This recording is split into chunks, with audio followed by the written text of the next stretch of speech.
I'm going to get to this quickly because I got a few things I want to show you. Now, this is when it looks good. There's organization. This is a very important possession right here, as you can see down 3. I like this, right? Your main guy has got to be Anthony Edwards. You have to engage him. So you're going to run this weak side action, try to bring him up to the ball and get him into a ball screen. This is a great job by Kawhi Leonard, by the way. He goes under the screen and then gets out and pressures. Very few guys are going to make both of those efforts. Does it? Don't have anything right there. But Anthony Edwards does what he's supposed to. He uses the ball screen to get downhill and to engage the center. And more importantly, you get guys on the weak side to have to pinch the lane. And what that's all going to do, it creates ball movements. You get a reversal to the other side. Anthony Edwards is involved in the play. This is their identity. Ball screen with a big dive to the rim, get people to occupy on this dive. It's exactly what they do. You see Gobert diving, and look at the weak side. James Harden has no choice.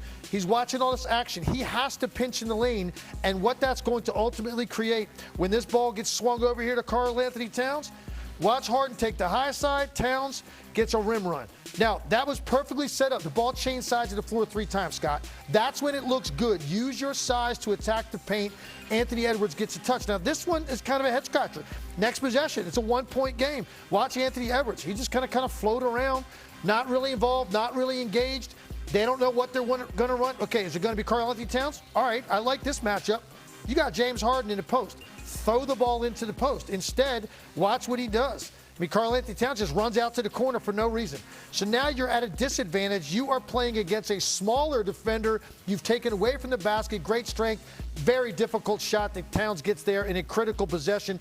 Down by 1, you get nothing. And then this last possession you just showed in the highlight. Again, I'm not sure what they're trying to accomplish. You run the screen, and here comes Anthony Edwards off to the side. But this is clearly set up to be a 2. He's not squared up to get a 3. So on the catch, you've got to go. Right now, you've got to turn the corner, get to the rim. You still have a timeout. Doesn't do it. Throws the ball back out. Again, it's a disadvantage for Towns against a smaller guy in the perimeter. By the time Anthony Edwards gets it back, he goes and dunks it. But now it's too late to do that 2-for-1 that you were trying to do. I think they've got a problem in how they want to close games and exactly who's going to be the ball, who's the initiator. And I could go down every single team in the Western Conference, Scott. It is clear where the action is going to be initiated with that top guy. And it doesn't mean they have to shoot it. But you've got to be the guy to draw people. You've got to occupy, and hopefully it leads to a shot for somebody, if not yourself. But that's not what they do at the end of games sometimes, and it worries me in a tight game in a playoff series.